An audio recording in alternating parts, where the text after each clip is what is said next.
बेंगलुरु में जुलाई में होता है, पप्पू यादव को कॉल नहीं मिलता है। मुंबई में प्रस्तावित है, पप्पू यादव को कॉल नहीं मिलता है। आखिर ऐसा हो क्यों रहा है? जहां तक मेरी समझ कहती है, हो सकता है कि आप इससे इतर राय रखते हो, कि जब तक लालू प्रसाद यादव जैसा बड़ा यादव लीडर मौजूद है, पप्पू यादव का चुनावी राजनीति में फेस वैल्यू कम रहेगा। नहीं, एक दूसरे फैक्टर को लगता नहीं कि आप इग्नोर कर रहे हैं। पप्पू यादव बाढ़ में पटना को बचा रहे हैं, पप्पू यादव खाना बांट रहे हैं, पप्पू यादव प्याज बेच रहे हैं। अब आप ये कह सकते हैं कि सफलता तो उपेंद्र कुशवाहा को भी नहीं मिली है। बिल्कुल, जितनी बड़ी सफलता मिलनी चाहिए, बावजूद इसके एनडीए ने उपेंद्र कुशवाहा को न्योता दिया। उसके पीछे की वजह यह है कि उपेंद्र कुशवाहा नीतीश कुमार के पैरेलल चलने वाले नेता माने जाते रहे, अपने आप को उस तरीके से प्रोजेक्ट किया। दूसरी बात है कि धीरे धीरे उपेंद्र कुशवाहा ने कुशवाहा मतदाताओं के बीच में अपने आप को स्थापित किया, एक जाति का चेहरा बना। हाँ, छोटा ही सही लेकिन वो चेहरा बने हैं। और 2020 के विधानसभा चुनाव के समय कुछ एक विधानसभा में उनके नाम पर वोट ट्रांसफर हुआ था।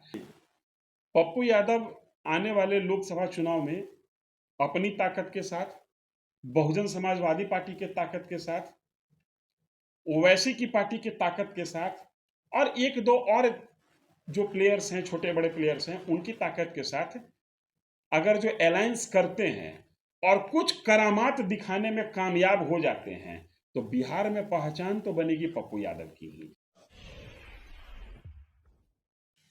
आज एक नेता पर बात नहीं करेंगे, राजनीति के गुलदस्तों पर बात करेंगे, सियासत के गुलदस्तों पर बात करेंगे, पप्पू यादव की बात करेंगे, चिराग पासवान की बात करेंगे, मुकेश सहनी की बात करेंगे, पशुपति पारस की बात करेंगे, उपेंद्र कुशवाहा की बात करेंगे। पप्पू यादव से शुरुआत करते हैं सर। देखिए, 2024 में लोकसभा का चुनाव है। पप्पू यादव महागठबंधन में एंट्री का रास्ता तलाश रहे हैं, कोशिश सफल नहीं हो पाई है, अकेले दम पर बहुत कुछ करके देख लिया है। विस्तार से हम चाहते हैं कि आप ही बताएं 2024 में क्या होगा पप्पू यादव का। देखिए, ये तो बड़ा अच्छा है कि आज आपने एक ऐसा विषय सोचा कि जिसमें हम किसी एक पॉलिटिकल पार्टी पर बात न करके बुके पर बात करें। इसलिए बुके पर बात करना जरूरी है कि बिहार की राजनीति को प्रभावित करने वाली जो शक्तियां हैं, उसमें कोई एक ताकत बहुत बड़ी ताकत नहीं है जी। यहाँ पर समयानुसार इतने छोटे छोटे दल हैं कि वो छोटा दल कभी भी बड़ा उलटफेर कर देता है। जी। बावजूद इसके बिहार में तकरीबन पिछले 8-9 साल से सक्रिय है पप्पू यादव की पार्टी, जन अधिकार पार्टी जाप। इस पार्टी को किसी भी गठबंधन से तवज्जो नहीं मिल रहा है। पप्पू यादव ने स्पष्ट कहा कि महागठबंधन का हम हिस्सा बनना चाहते हैं। जून में पटना में अधिवेशन हुआ, पप्पू यादव को कॉल नहीं मिला। बेंगलुरु में जुलाई में होता है, पप्पू यादव को कॉल नहीं मिलता है। मुंबई में प्रस्तावित है, पप्पू यादव को कॉल नहीं मिलता है। आखिर ऐसा हो क्यों रहा है? जहां तक मेरी समझ कहती है, हो सकता है कि आप इससे इतर राय रखते हो, कि जब तक लालू प्रसाद यादव जैसा बड़ा यादव लीडर मौजूद है, पप्पू यादव का चुनावी राजनीति में फेस वैल्यू कम रहेगा। नहीं, एक दूसरे फैक्टर को लगता नहीं कि आप इग्नोर कर रहे हैं। पप्पू यादव बाढ़ में पटना को बचा रहे हैं, पप्पू यादव खाना बांट रहे हैं, पप्पू यादव प्याज बेच रहे हैं, पप्पू यादव नाले साफ करवा रहे हैं। इसमें कोई दो मत नहीं कि जनता के मुद्दों पर पप्पू यादव मुखर रहे हैं, और न सिर्फ मुखर रहे हैं, पप्पू यादव काम करते रहे हैं। बावजूद इसके, जब से इनकी पॉलिटिकल पार्टी का फॉर्मेशन हुआ है, उसके बाद से जितने चुनाव हुए हैं, उस चुनाव के किसी भी लिटमस पेपर टेस्ट में पप्पू यादव अपने आप को प्रूफ नहीं कर पाए हैं। पप्पू यादव के पास जन समर्थन है, पप्पू यादव के पास भीड़ है, पप्पू यादव के पास जनता है, लेकिन अगर पप्पू यादव के पास कुछ नहीं है तो वही जन समर्थन वोट में कन्वर्ट नहीं हो पा रहा है। अगर जो पप्पू यादव के पूरे पॉलिटिकल सफर को देखें, जब से वो अपनी पॉलिटिकल पार्टी बनाए हैं, तो पटना विश्वविद्यालय के चुनाव में एक बार उनको सफलता मिली है। इसके अलावा पप्पू यादव को किसी भी पॉलिटिकल जो टेस्टिंग होती है, इलेक्शन वाइज जो राजनीतिक दलों की परीक्षा होती है, वो किसी भी परीक्षा में पास नहीं हुए हैं। पहली फैक्टर। दूसरा फैक्टर ये कि पप्पू यादव लालू यादव के रहते हुए इनका कद कभी बड़ा नहीं हो सकता। देखिए, बिहार की पॉलिटिक्स कास्ट वाइज कॉम्प्लिकेटेड है। यहां पर हर कास्ट का एक अपना नेता है। आप बीजेपी को भी देखिएगा तो वहां पर भी जाति को लेकर प्रयोग चल रहा है। कांग्रेस को भी देखिएगा, कांग्रेस ने उत्तर प्रदेश में, बिहार में और झारखंड में एक ही जाति के व्यक्ति को प्रदेश अध्यक्ष बना दिया। तो जब तक पप्पू यादव लालू यादव के मौजूद रहेंगे पप्पू यादव के राज्य में, तब तक पप्पू यादव का पॉलिटिकल वैल्यू कम रहेगा। पप्पू यादव का बार्गेनिंग फैक्टर, बार्गेनिंग कैपेसिटी कम रहेगा। अब आप ये कह सकते हैं कि सफलता तो उपेंद्र कुशवाहा को भी नहीं मिली है। बिल्कुल, जितनी बड़ी सफलता मिलनी चाहिए, बावजूद इसके एनडीए ने उपेंद्र कुशवाहा को न्योता दिया।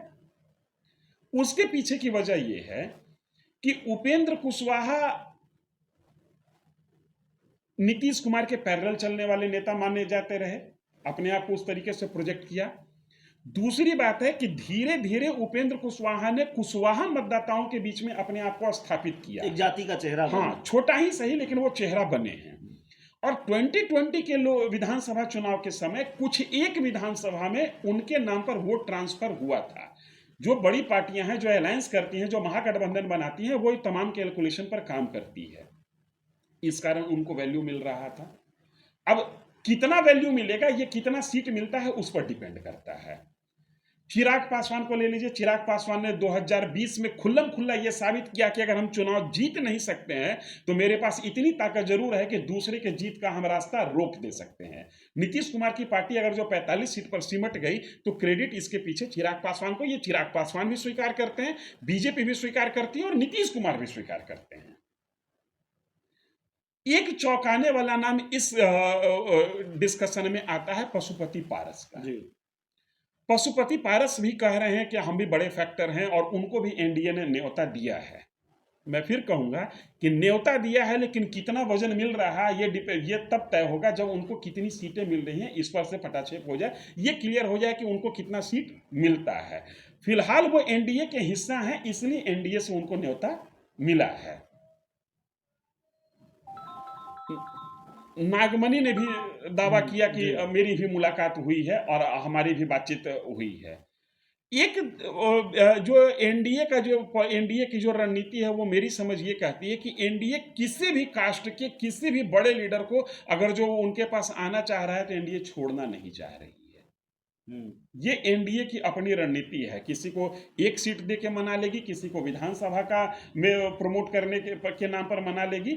ये रणनीति इतने माइन्यूट लेवल पर काम अभी इंडिया गठबंधन नहीं कर रहा है। योग्यता बस ये होनी चाहिए कि आप जीत नहीं सकते हैं तो कम से कम हरा दीजिए, हरा दें, माने आपके पास वोट ट्रांसफर करने की क्षमता के चेहरे हों। अब आ जाइए जीतन राम मांझी। जीतन राम मांझी मुख्यमंत्री रह चुके हैं, अपनी जाति के सबसे बड़े नेता हैं और एक बड़ा दलित नाम हो गया मुख्यमंत्री होने के बाद, इसलिए जीतन राम मांझी को वैल्यू मिल रहा है। और पप्पू यादव को वैल्यू क्यों नहीं मिल रहा है, ये यहां से स्पष्ट होता है। अब आ जाइए, एक बड़ा नाम है मुकेश सहनी। मुकेश सहनी को वो भी कह रहे हैं कि वो बीजेपी हमको मुख्यमंत्री बनाना चाहती थी। मुकेश सहनी पर आपने भी बहुत काम किया है, मुकेश सहनी को वैल्यू क्यों नहीं मिलता है, ये हम बताएं उसके पहले आप बताइए। नहीं, देखिए, मुकेश सहनी, जो मेरी समझ कहती है, मुकेश सहनी की एक छवि एक तो अति महत्वाकांक्षी नेता की है। मुकेश सहनी के साथ रहने वाले लोग भी कहते रहे हैं कि मुकेश सहनी पॉलिटिशियन है ही नहीं। कई उदाहरण हैं हमारे सामने और हमारा भी अनुभव रहा है। कोई सामान्य पॉलिटिशियन, बावजूद इसके अगर मुकेश सहनी कहते हैं कि एनडीए से मुझे कॉल आ रहा और एनडीए के बड़े नेता हमारे संपर्क में हैं और हमको बुलाना चाहते हैं अपने पास में, लेकिन हमारी ये शर्तें हैं, अगर ऐसा है तो उनको फिर निमंत्रण क्यों मिल रहा है? उनको निमंत्रण मिल क्यों रहा है? एनडीए की मीटिंग में कॉल नहीं हुआ, लेकिन वो कह तो रहे हैं कि हाँ बीजेपी के बड़े नेता के टच में हम हैं। कम से कम उन्होंने कुछ उपचुनावों में और खासकर बोचहा के उपचुनाव में ये साबित किया है कि वो जीत नहीं सकते हैं तो हरा सकते हैं। करेक्ट, यही वो ताकत है राजनीति में, जिस आधार पर आपको तौला जाता है और जिस आधार पे आपका वजन बनता है।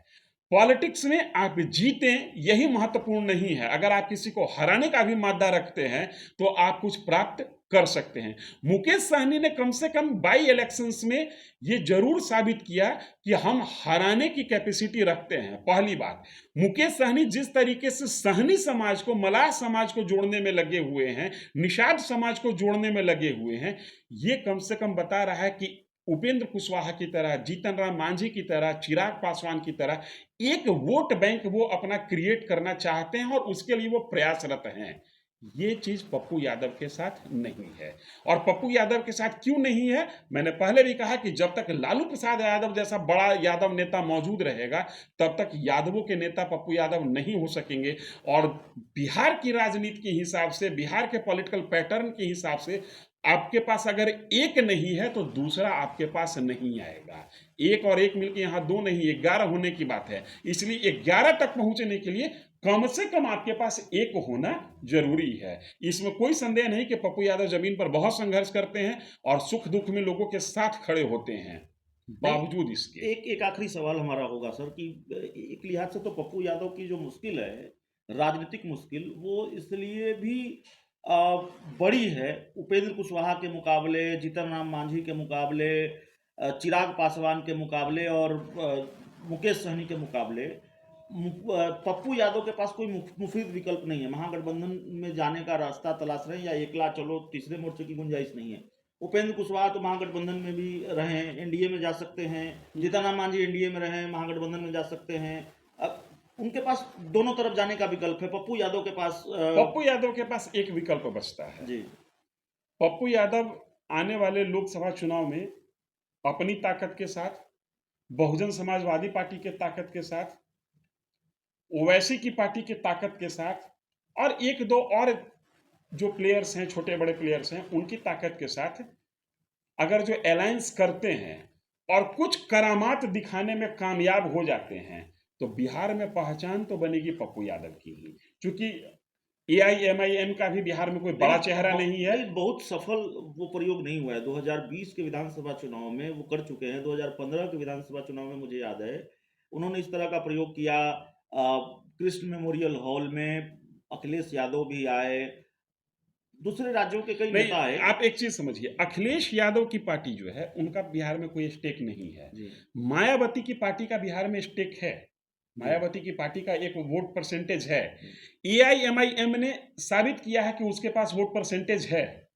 तो ऐसी पार्टियों के साथ अगर जो पप्पू यादव टाई अप करके लड़ाई को त्रिकोणीय करने की कोशिश करते हैं, जो कि वो करते रहे हैं, हाँ, अगर वो कोशिश उनका मेटेरियलाइज हो जाए, सफल हो जाए, तो आने वाले दिनों में 2025 के विधानसभा चुनाव के समय पप्पू यादव एक बार्गेनिंग फैक्टर हो सकेंगे।